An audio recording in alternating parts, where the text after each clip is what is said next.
The Pixel 10a might be the worst smart Pixel buy Google has made in years. Not because it's bad, but because last year's flagship costs the same, and that completely breaks the math. Before we jump in, make sure to subscribe to the channel and hit that like button. It really helps me keep bringing you more tech breakdowns like this one. On paper, the Pixel 10a should be an easy recommendation. Google's A series has always been about giving you great cameras, clean Android, and long software support for less money. That formula worked really well from the Pixel 6a onward.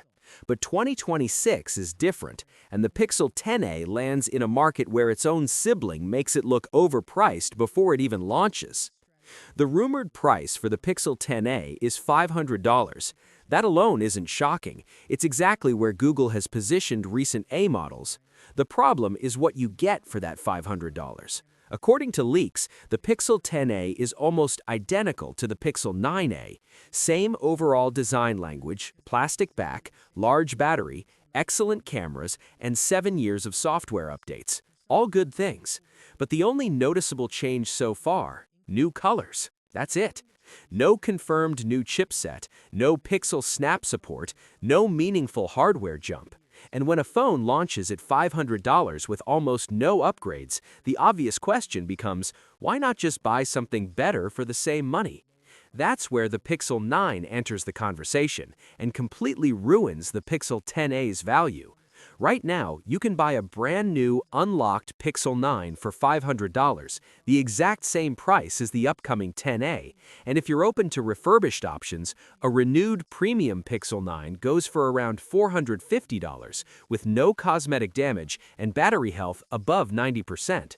At that point, the Pixel 10a doesn't just look weaker, it looks unnecessary. The biggest difference shows up in the cameras. The Pixel 10a is expected to reuse the Pixel 9a's 48-megapixel main camera and 13-megapixel ultra-wide. In good lighting, the results will probably look fantastic.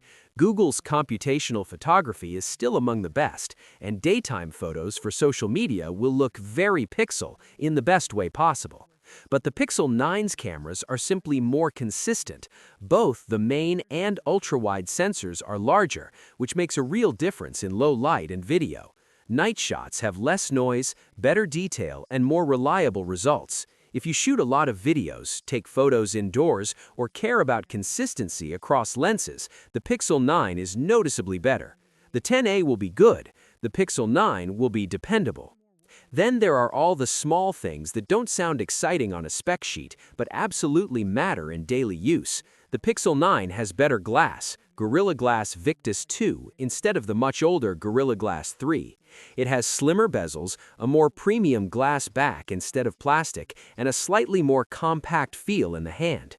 You also get extra features: satellite SOS support, faster wired charging, faster wireless charging, and reverse wireless charging. None of these alone are deal breakers, but together they create a quality gap that's hard to ignore when the price is identical. To be fair, the Pixel 10a does have one clear win: battery life. It's expected to use the same 5,100 mAh battery as the Pixel 9a, which already outlasts the Pixel 9 by a noticeable margin. If all you care about is getting through a long day or even two without thinking about charging, the 10a will likely do better. The Pixel 9 tries to make up for it with faster charging, but endurance still favors the 10a. So should anyone actually buy the Pixel 10a?